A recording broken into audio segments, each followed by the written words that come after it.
ठीक है, तो अब हम बात करते हैं आगे टाइप ऑफ एक्सेस पॉइंट्स की।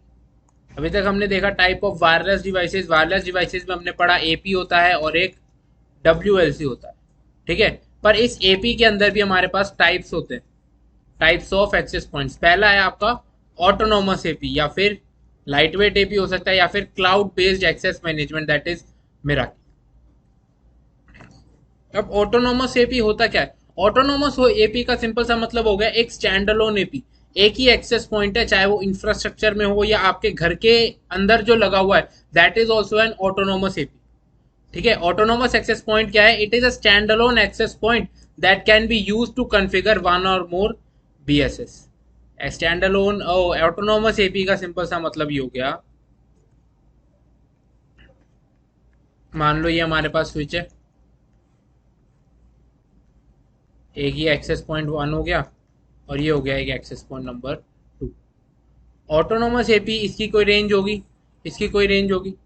ऑटोनोमस एपी का सिंपल सा मतलब ये हो गया कि अगर आपको इस एक्सेस पॉइंट को कॉन्फ़िगर करना है तो आप इस पे कॉन्फ़िगर करोगे। आप इस एक्सेस पॉइंट का एक्सेस लोगे और इस पे कॉन्फ़िगरेशन करोगे, जो हम GUI एक्सेस लेते हैं। ठीक है, मतलब आप इस पे कॉन्फ़िगर कर सकते हो कि इसकी SSID क्या होनी चाहिए। ठीक है, इस कौन से चैनल पे काम करना चाहिए, क्या ऑथेंटिकेशन होनी चाहिए, मतलब वो सारा कॉन्फ़िगरेशन इस पे आप करोगे और वो वैलिड रहेगी सिर्फ इसी एपी पे, और किसी एपी पे वैलिड नहीं होगी। मतलब इस एपी की कॉन्फ़िगरेशन होगी इसी एपी पे, स्टैंड अलोन है, और इस एपी नंबर 2 की जो भी कॉन्फ़िगरेशन होगी वो आपको करनी पड़ेगी एक्सेस पॉइंट नंबर 2 पे। ठीक है, मतलब अगर आपके पास मान लो 4 या 5 एक्सेस पॉइंट्स हैं तो इसमें कोई दिक्कत नहीं है, आप हर एक्सेस पॉइंट पे जाके मैन्युअली कॉन्फ़िगरेशन कर सकते हो। पर अगर आपका इंफ्रास्ट्रक्चर बड़ा है, कंपनी बड़ी है, कंपनी के अंदर 110 या 200 एक्सेस पॉइंट्स लगे हुए, उस केस में तो ऑटोनोमस एपीज काम में नहीं आएंगे ना, क्योंकि इन पे हमें एक एक करके मैन्युअली जाके कॉन्फ़िगरेशन करनी पड़ेगी, हर एक्सेस पॉइंट पे जाके हर एक्सेस पॉइंट का एक्सेस लेके। अब चाहे अगर मान लो यहाँ पर एक पीसी लगा हुआ भी है, अब इस पीसी से पहले आप इसका एक्सेस लोगे, कॉन्फ़िगरेशन करोगे, फिर इस पीसी से इसका एक्सेस लोगे, कॉन्फ़िगरेशन करोगे, फिर किसी तीसरे एक्सेस पॉइंट का एक्सेस लोगे, फिर कॉन्फ़िगरेशन कर दोगे। अगर दो चार हुए तो कोई दिक्कत नहीं है, पर अगर 100 या 200 एक्सेस पॉइंट हुए तब ये चीज करना पॉसिबल नहीं है। तो उस केस में हम क्या यूज करते हैं, हमारा second type, that is lightweight access point. Lightweight access point कौन से होते हैं? जो कॉन्फ़िगर और मैनेज करे जाता है using a centralised device known as wireless LAN controller. इसका सिंपल सा मतलब ये हो गया कि अब अगर ये हमारे पास नेटवर्क था, अभी हम एक पीसी से कंट्रोल कर रहे थे, अब क्या होगा, multiple network, multiple access points तो हैं, ये सारे एक्सेस पॉइंट्स लगे हुए हैं मान लो, और हमारे नेटवर्क के अंदर एक डिवाइस लगा हुआ होगा, दैट इज WLC। इन सब एक्सेस पॉइंट्स का कनेक्शन किससे बना हुआ होगा? WLC से बना हुआ होगा। तो आप बस अपने पीसी से किसका एक्सेस लोगे? WLC का, और इसी पे आपको सारा कुछ दिख जाएगा कि ये कौन सा कौन से एपी पर क्या चीज चल रही है, AP1 है, AP2 है, AP3 है, जितने भी एक्सेस पॉइंट्स लगे हुए होंगे सबका आपको सारा डिवाइस का कच्चा चिट्ठा यहाँ पर दिख जाएगा इसी WLC। ठीक है, अब इसी WLC पे सब कुछ आपको दिख रहा है, सिग्नल स्ट्रेंथ कितनी है, क्या प्रॉब्लम आ रही है, क्या कॉन्फ़िगरेशन चल रही है, और इसी WLC से ही आप क्या कर सकते हो, उसकी कॉन्फ़िगरेशन चेंज भी कर सकते हो। आपको हर एक्सेस पॉइंट पर मैनुअली जाने की जरूरत नहीं है। तो ये क्या हो गया, एक तरीके का सेंट्रलाइज्ड डिवाइस हो गया, जिसकी मदद से आप इन लाइट वेट एक्सेस पॉइंट्स को यूज कर सकते हो। ठीक है, लाइट वेट एक्सेस पॉइंट्स को आप अकेले मैनेज नहीं कर सकते। मतलब ऑटोनोमस में क्या था, ऑटोनोमस एपी के अंदर, ऑटो एपी के अंदर आप हर एक्सेस पॉइंट्स को खुद मैनेज कर सकते थे, खुद कॉन्फ़िगर कर सकते थे, अकेला अकेला भी कर सकते थे कि भाई एक एक्सेस पॉइंट पे SSID रहे 1 2, इस एक्सेस पॉइंट पे SSID रहे 2 3। तो ये पॉसिबल था। पर लाइट वेट एक्सेस पॉइंट अगर कर रहे हो तो ये सारी कॉन्फ़िगरेशन आपको किससे करनी पड़ेगी? WLC से। ठीक है, अब WLC का अगर मैं थोड़ा सा ओवरव्यू दूं आपको थ्योरेटिकल, तो होता क्या है, अब एक्सेस पॉइंट्स जो एक WLC पर काम करते हैं, ये लाइट वेट एक्सेस पॉइंट्स हैं। अब ये जो लाइट वेट एक्सेस पॉइंट्स अगर WLC से कनेक्शन बना रहे हैं, तो ये कनेक्शन बनाते हैं एक टनल, जिसको हम कौन सा टनल कहते हैं? कैप वेप टनल। अब एक्सेस पॉइंट यानी हर एक्सेस पॉइंट, चाहे ये एक्सेस पॉइंट है, ये एक्सेस पॉइंट भी डब्ल्यूएलसी से एक कौन सा टनल बनाएगा, कैप वेब टनल। मतलब हर एक्सेस पॉइंट डब्ल्यूएलसी से कैप वेब टनल बनाएगा।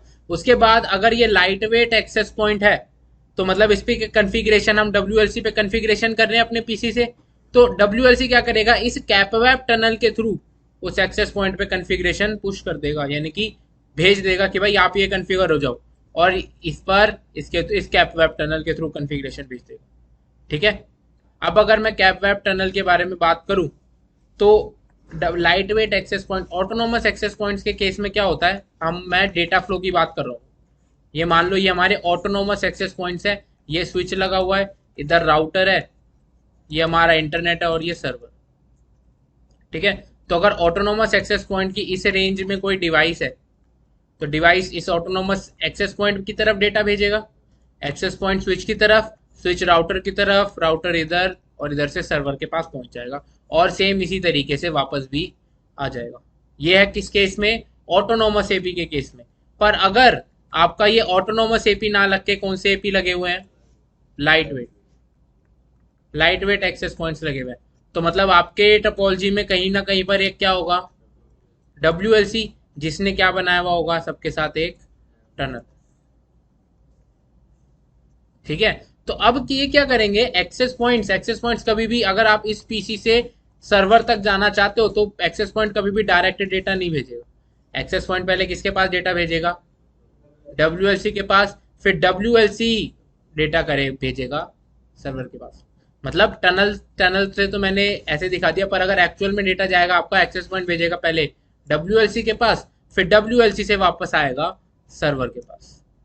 ठीक है। मतलब डब्ल्यूएलसी हो गया एक तरीके का हेड, कि भाई कोई भी डेटा हो, कोई भी कॉन्फ़िगरेशन हो, वो किसके थ्रू होके जाएगा, डब्ल्यूएलसी के थ्रू। ठीक है।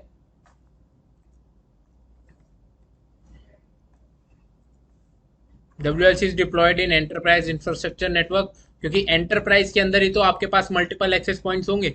अगर घर का नेटवर्क है, कोई छोटा सा ऑफिस है जिसमें एक या दो एक्सेस पॉइंट से काम चल रहा, तो आप ऑटोनोमस एक्सेस पॉइंट लगाओगे।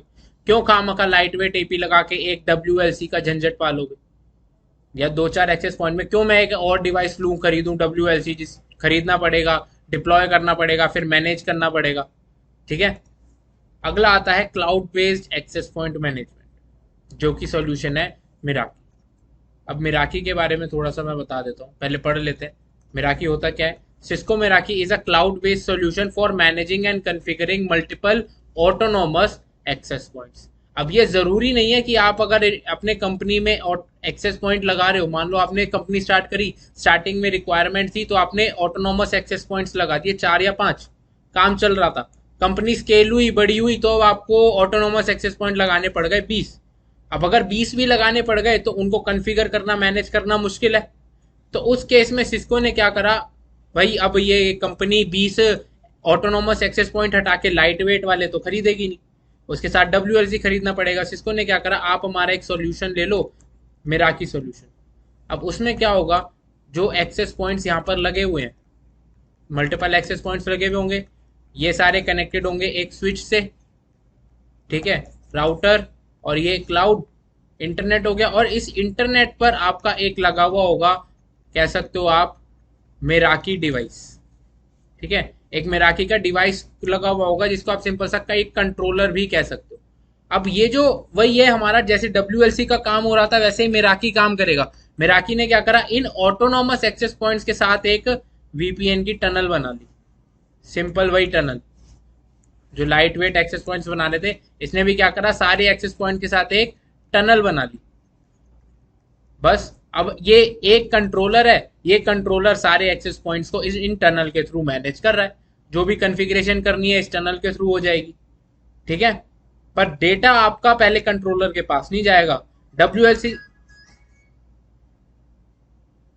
डब्ल्यूएलसी के केस में आपका डेटा टनल के डब्ल्यूएलसी के केस में लाइट वेट एपी जब हमने लगाए थे तब डब्ल्यूएलसी के पास जा रहा था डेटा, पर मिराकी के केस में नहीं जाएगा क्योंकि वो तो क्लाउड पे है ना। ठीक है, क्लियर हुआ। ये क्लाउड बेस्ड सोल्यूशन है, वही कंट्रोलर वाला सीन है। कंट्रोलर से डेटा आपका मैनेज होगा, कॉन्फ़िगरेशन होगी एक्सेस पॉइंट्स की, और सारा डेटा आपका डायरेक्टली चला जाएगा। किसी केस में, मिराकी के केस में। ठीक है। सिस्को मेराकी है क्या? Cisco Meraki is a cloud based solution that offers centralised management of wireless switched and security networks built from Meraki products. मतलब एक तरीके की क्लाउड, हम आपने पढ़ा होगा कि अगर क्लाउड है क्या, क्लाउड जो है वो एक सर्विस ही तो है। मतलब आपको कोई भी चीज की सर्विस चाहिए तो आप क्लाउड से ले सकते हो, चाहे आपको सर्वर की सर्विस चाहिए, एप्लीकेशन की सर्विस चाहिए, कोई भी सर्विस चाहिए तो आप क्लाउड से ले सकते हो। और उसका आप क्या कर सकते हो, पैसे दे सकते हो कि यार मैं जितना यूज कर रहा हूँ उतने ही के ही पैसे दूंगा। तो सिस्को मेराकी के बारे में हमने पढ़ लिया। ठीक है, सिस्को मेराकी एक क्लाउड ऑफरिंग है यार, एक क्लाउड का क्या कहते हैं, सर्विस है जो आप यूज कर सकते हो जब आप नेटवर्क डिवाइसेस या नेटवर्क सॉल्यूशंस यूज कर रहे हो। किस टाइप के? Wireless type. अब जरूरी नहीं है वायरलेस ही, वायरलेस भी है, स्विच्ड भी है। स्विच मतलब जो भी आप स्विचेस के हिसाब से लेयर 2 नेटवर्क यूज कर रहे हो, या फिर सिक्योरिटी का कोई इंफ्रास्ट्रक्चर डेवलप करना है तो उस केस में भी आप मेराकी के प्रोडक्ट्स और मेराकी सोल्यूशन यूज कर सकते हो।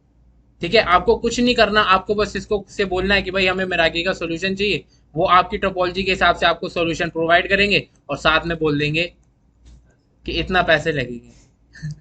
ठीक है, तो आप मंथली या ईयरली प्लान ले सकते हो, जो भी उनका प्लान होगा उस हिसाब से पेमेंट करते रहोगे, आपकी टोपोलॉजी अप रहेगी।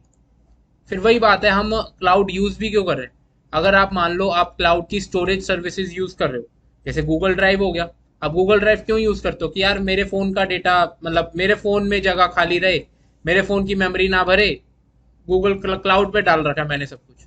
ठीक है, तो क्लाउड वाले क्या कर रहे हैं, यही तो दिक्कत है। आपने क्या करा, आपने अपनी सरदर्दी उनको दे दी कि भाई मेरा डेटा सेफ रहे, ये मेरी जिम्मेदारी नहीं है। आपका डेटा आपके फोन के अंदर है तो वो सेफ रहना चाहिए, अवेलेबल रहना चाहिए, ये सब आपकी प्रॉब्लम हो गई।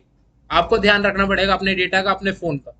पर आपने अगर क्लाउड पे डाल दिया तो वो जिम्मेदारी किसकी हो गई? उस क्लाउड वाले बंदे की हो गई या उस कंपनी की हो गई कि भाई डेटा सेफ रहना चाहिए, क्लाइंट के पास रेगुलरली अवेलेबल होना चाहिए, सारा डेटा सुरक्षित रहना चाहिए, मतलब जो भी चीजें हैं। ठीक है, तो आप एक तरीके से अपनी सरदर्दी खत्म कर रहे हो, बस वो उसी चीज के पैसे लेते हैं। ठीक है, चलो एक छोटा सा प्रैक्टिकल देख लेते हैं। ठीक है, देखो यहाँ पे जब आप नेटवर्क डिवाइसेस पे जाओगे तो यहाँ पे चौथा ऑप्शन मिलेगा आपको, वायरलेस डिवाइसेस। वायरलेस डिवाइसेस पे क्लिक करोगे। अब यहाँ पे कभी हमने ये सेक्शन एक्सप्लोर नहीं करा, आज करते हैं। देखो मेराकी, अब ये चीजें आपको समझ आ रही होंगी, उस टाइम पे समझ नहीं आती। LAP, lightweight access point, ये आपका WLC हो गया, ये 3 WLC है। ये आपका होम राउटर हो गया, ऑटोनोमस एक्सेस पॉइंट का ही एक पार्ट। इसको भी कैसे कॉन्फ़िगर करेंगे वो भी हम बात करेंगे। ये हो गया access point PT. Access point PT का सिंपल सा मतलब ये है, ये ऑटोनोमस एक्सेस पॉइंट है जो सिर्फ 2.4 गीगाहर्ट्ज बैंड पे काम करेगा। ये PTA है, ये सिर्फ 5 गीगाहर्ट्ज बैंड पे काम करेगा। और ये AC वाला है जो 2.4 और 5 गीगाहर्ट्ज दोनों पे काम करेगा। देख ली, दिखा देता हूँ, देखो। अच्छा, पहले ये PT वाले ही देखते हैं। हमने इसको ओपन करा तो भाई ऐसा ही दिखता है कुछ एक्सेस पॉइंट। ये एक लिंक हो गया, ऑन ऑफ का बटन, और ये इसके एंटीनाज हो गए। कॉन्फ़िगरेशन में गए, सेटिंग्स, ये इसका display name port 0 is on, कुछ नहीं करना। पोर्ट 1 पे अगर हम आए तो पोर्ट स्टेटस इज ऑन। कौन सा चैनल ऑफर कर रहा है ये? 2.4 का चैनल है 6। आप 1 से 6 या फिर 11 यूज कर सकते हो, और भी यूज कर सकते हो, पर वही है उसमें थोड़ा नॉइज या डिस्टर्बेंसेस ज्यादा हो। SSID is default. ठीक है, कवरेज रेंज ये दे रखा है भाई 140 मीटर्स बाय डिफॉल्ट। ऑथेंटिकेशन के बारे में अभी हमने बात नहीं करी, करेंगे बात अभी, है टाइप। ठीक है, ये आपका हो गया पहला वाला। दूसरे पे चलते हैं, दूसरा ओपन करें अगर हम। ये कौन सा चैनल ऑफर कर रहा है? 5 गीगाहर्ट्ज, देखो भाई। और ये चैनल 1611 तो नहीं है, 44, ये 36 से स्टार्ट है और पूरे आपके 165 तक जा रहा है। ठीक है, ये 5 गीगाहर्ट्ज के चैनल हो गए। कवरेज रेंज देखो, कवरेज रेंज 120 मीटर, इसने खुद ही कम कर रखी है, पर इससे भी कम होती है वैसे। आते हैं AC पे। AC ऑन करा, कॉन्फ़िग पोर्ट नंबर 1। इसमें AC में वो इसी नहीं है फिर। ये देखो, हाँ ये पीटी जो एन वाला है इसमें आपके पास, इसके पास आपके पास 2.4 गीगाहर्ट्ज का चैनल भी है और 5 गीगाहर्ट्ज का चैनल भी है। मतलब जो आप अभी एट प्रेजेंट अपने घर में राउटर्स यूज कर रहे हो ना वाईफाई के, वो यही वाले राउटर्स हैं। सेम एसएसआईडी रहे, सेम एसएसआईडी है, एसएसआईडी तो सेम होती है ना, मतलब आपके वाईफाई का नाम सेम होता है पर उसका 2.4 का चैनल अलग होता है और 5 गीगाहर्ट्ज का चैनल अलग होता है। ठीक है, और देखते हैं, होम राउटर भी देख लेते हैं एक बार, कहाँ गया।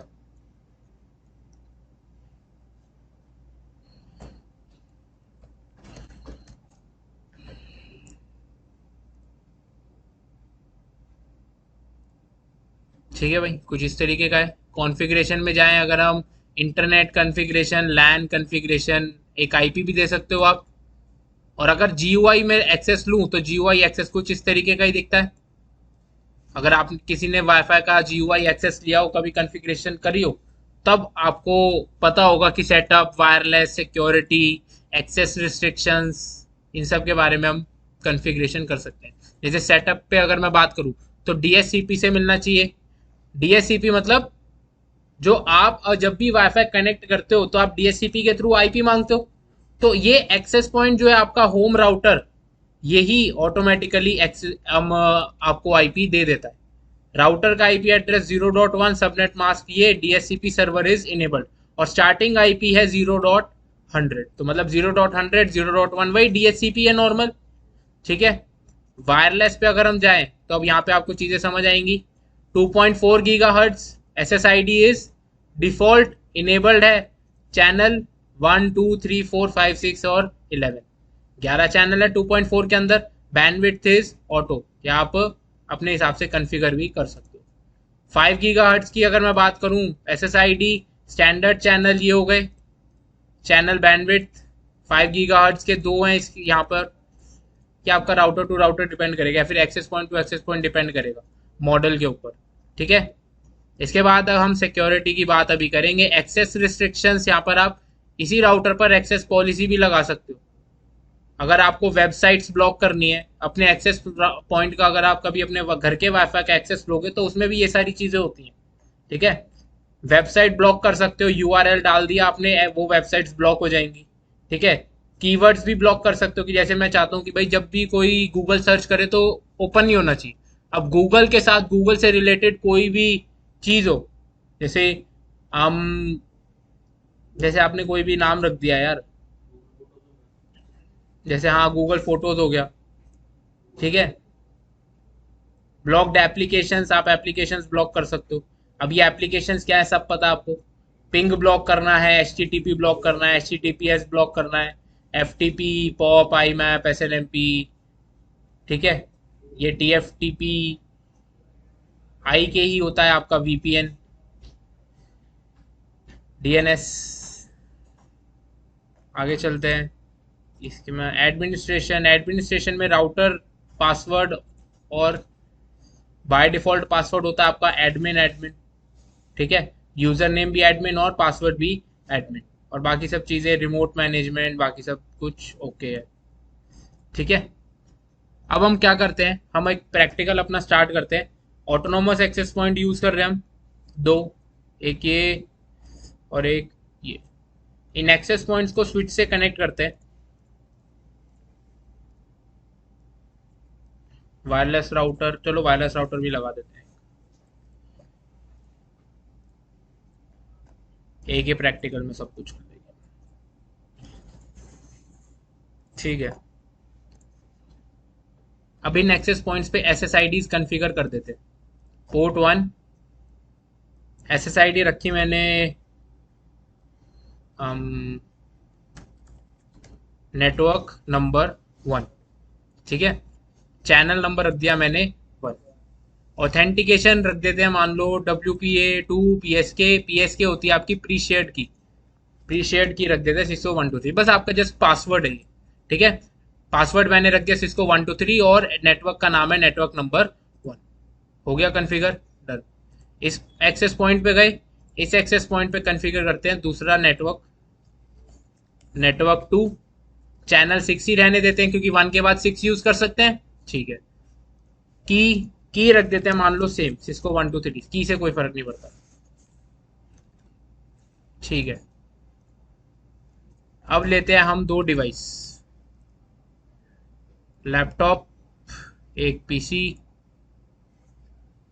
मोबाइल फोन, मोबाइल फोन भी ले सकते हैं हम, कहाँ है मोबाइल फोन यहाँ पे, स्मार्टफोन। देखो स्मार्टफोन तो कनेक्ट भी हो गया। ठीक है, तो अभी हमने इस पे कोई कॉन्फ़िगरेशन नहीं करी हुई, तो करेंगे इस पे कॉन्फ़िगरेशन। ये सब कनेक्ट क्यों नहीं हुए, या भी वायरलेस राउटर हटा देते हैं, नहीं तो ये दिक्कत देगा, क्योंकि इन सब में अभी वायरलेस पोर्ट्स नहीं है इन डिवाइसेस के अंदर। ओपन करते हैं इन डिवाइसेस को, तो अब वायरलेस पोर्ट कैसे ऐड करना है, ये आपका बाय डिफॉल्ट ईथरनेट पोर्ट लगा हुआ होता है। आप ऑफ करोगे लैपटॉप, ये मॉड्यूल हटाया और ये WPC यानी वायरलेस पोर्ट लगा दिया, लग गया, ऑन कर दिया। ऐसे ही अगर पीसी की मैं बात करूं, पीसी में नीचे ये रहा आपका लैन पोर्ट, पीसी बंद करना है, लैन पोर्ट हटाया और ये WPC लगा दिया।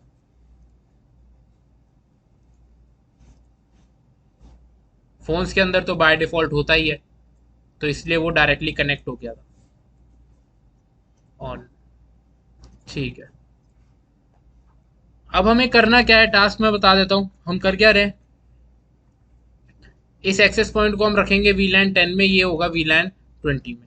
इसको बनाएंगे हम ट्रंक, और राउटर पे करेंगे हम परफॉर्म IVR, मतलब VLAN 10 का ट्रैफिक भी और VLAN 20 का ट्रैफिक भी राउट होके ये दोनों डिवाइसेस आपस में कनेक्ट होने चाहिए। प्लस मैं क्या कॉन्फ़िगर करूंगा, इन लैपटॉप्स और डिवाइसेस को DHCP से IP मिलनी चाहिए इसी राउटर से। ठीक है, सब कुछ आपने देखा हुआ है, कुछ नया नहीं है, जो नया था वो हम अभी तक कर चुके हैं, बाकी सब कुछ आपको पता है। तो स्विच पे कॉन्फ़िगर कर देते हैं पहले VLANs और ट्रंक।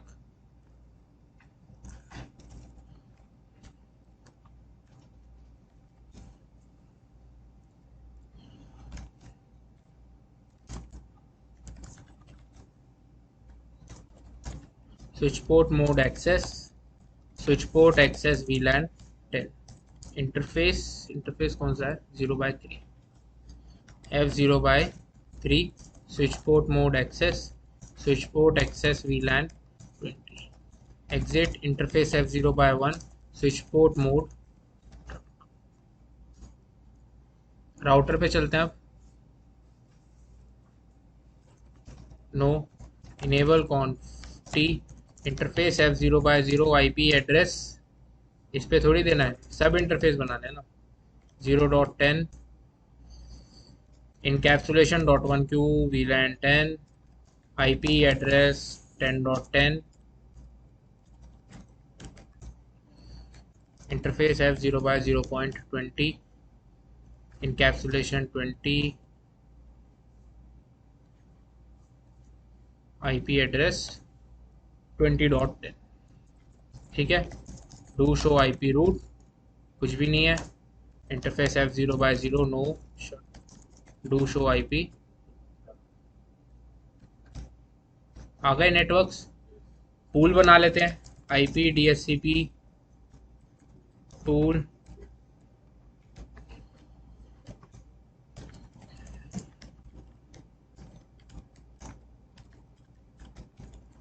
Default router 10.10, exit.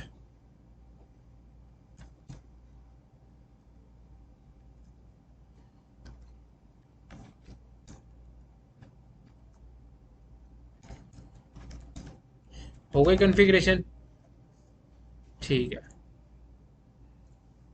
अब हमें क्या करना है, इन लैपटॉप्स को एक्सेस पॉइंट से कनेक्ट करना ना, बस यही चीज़। अब एक और नई चीज़ है, डेस्कटॉप पे जाएंगे। अब डेस्कटॉप पे नॉर्मल IP कॉन्फ़िगरेशन हम यहाँ से करते हैं, अब IP कॉन्फ़िगरेशन नहीं कर सकते। देखो इंटरफेसेस वायरलेस, और कोई इंटरफेस है ही नहीं, क्योंकि एक ही इंटरफेस था वो हमने हटा के वायरलेस वाला लगा दिया। हटाओ इसको, अब वायरलेस पे चलते हैं। वायरलेस पे है, हमें करना है कनेक्ट, रिफ्रेश। दो नेटवर्क शो हो रहे हैं, एक नेटवर्क 1 और एक नेटवर्क 2। हमें इसको नेटवर्क 1 में रखना है, कनेक्ट करना है, पासवर्ड है सिस्को 123, कनेक्ट। कनेक्ट करते ही हो गया कनेक्ट। इस पीसी को भी सेम तरीके से कनेक्ट करेंगे, wireless connect, refresh, network 1 connect, Cisco 123 connect.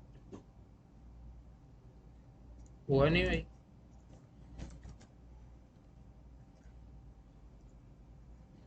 हो गया, ठीक है।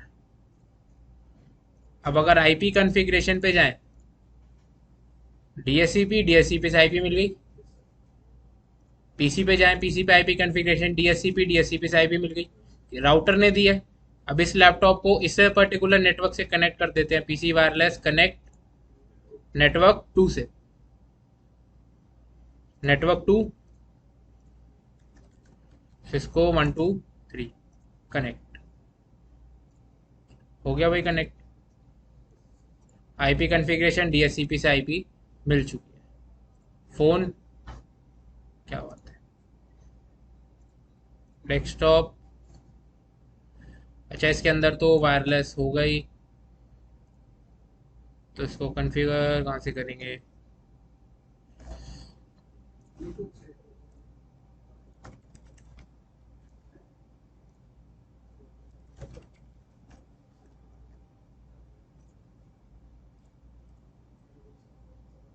मिल गई, ठीक है। यही कॉन्फ़िगरेशन है भाई। यहाँ पे मैनुअली एसएसआईडी और पासवर्ड डाला मैंने, और यहाँ पे आईपी से डीएचसीपी से आईपी मिल गई, बस।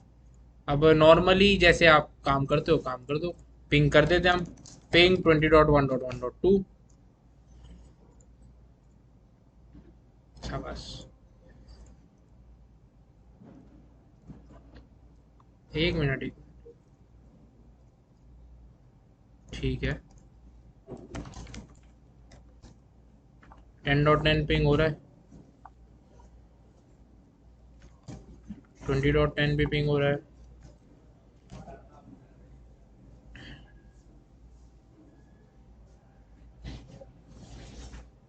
ठीक है भाई, हो गया पिंग। मतलब इस पर्टिकुलर लैपटॉप से ये डिवाइस मैंने पिंग कर दिया। Smartphone is not yet connected, पर डीएचसीपी से आईपी इसको मिल गई।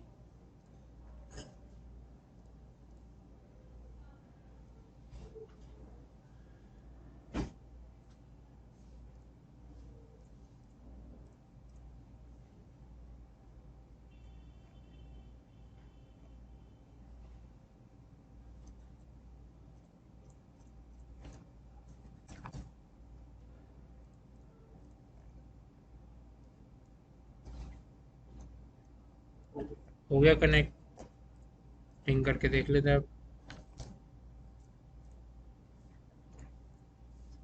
आ गया रिप्लाई इससे भी, ठीक है। ये आपका बेसिक वायरलेस नेटवर्क हो गया। प्लस अगर आप लाइट वेट एक्सेस पॉइंट लगाते तो आपको यहीं पर एक WLC लगाना पड़ता, ये रहा WLC, ठीक है। और WLC से आप उसको कॉन्फ़िगर करते। तो लास्ट टॉपिक हमारा रह रहा है बस सिक्योरिटी। वायरलेस सिक्योरिटी में हम ऑथेंटिकेशन, इंक्रिप्शन और इंटीग्रिटी की बात करते हैं। वायरलेस सिक्योरिटी की नीड क्या है? ऑथेंटिकेशन मतलब हु कैन एक्सेस, कि भाई आप जो प्रूव करना चाह रहे हो कि आप हो, क्या आप वही हो, मतलब आप जो क्लेम कर रहे हो। कल हमने बात करी भी थी थोड़ी सी ऑथेंटिकेशन की, ठीक है। इंक्रिप्शन मतलब data is not in the readable format, ठीक है। डेटा जो जा रहा है वो प्लेन टेक्स्ट में नहीं जा रहा, कौन से टेक्स्ट में जा रहा है? साइफर टेक्स्ट के अंदर। इसकी हम और डिटेल में बात करेंगे कल, साइफर टेक्स्ट की और इंक्रिप्शन डिक्रिप्शन वीपीएन के टाइम। अगला है इंटीग्रिटी। इंटीग्रिटी का सिंपल सा मतलब है data is the same as sent by the sender. जैसे हमने टीसीपी और आईपी हेडर के अंदर चेकसम की बात करी थी। चेकसम क्या कर रहा था? एक हैश कैलकुलेट कर रहा था और उससे ये चेक कर रहा था कि भाई जो डेटा सेंडर ने भेजा वही है ना। अगर कोई चेंज होता तो चेकसम चेंज हो जाता, ठीक है। सेम उसी प्रोसेस को कहते हैं इंटीग्रिटी मेंटेन करना, कि मतलब जो सेंडर भेज रहा है वही रिसीवर को रिसीव हो रहा है, ठीक है। इसके बारे में भी कल बात करेंगे इन डिटेल।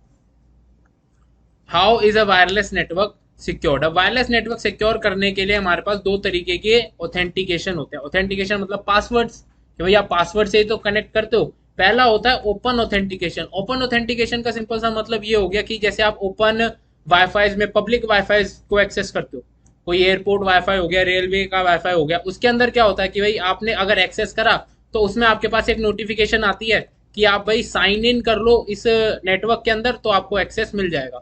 और वो साइन इन कैसे करना होता है, बस आप अपना नंबर डालो, ओटीपी आएगा, ओटीपी बता दो उनको, तो आपको पब्लिक वाईफाई का एक्सेस मिल जाता है। इसके अंदर आपने कोई पासवर्ड नहीं डाला जो गेस्ट वाईफाई होते हैं। This is known as your open authentication. It offers an open access to the wireless LAN without a password used in public WiFi, airport, railway, guest WiFi etcetera. ठीक है, sign in करते हुए आपने बस mobile number डाला, OTP आया, OTP बता दिया, उससे आपको लिमिटेड एक्सेस मिल जाता है।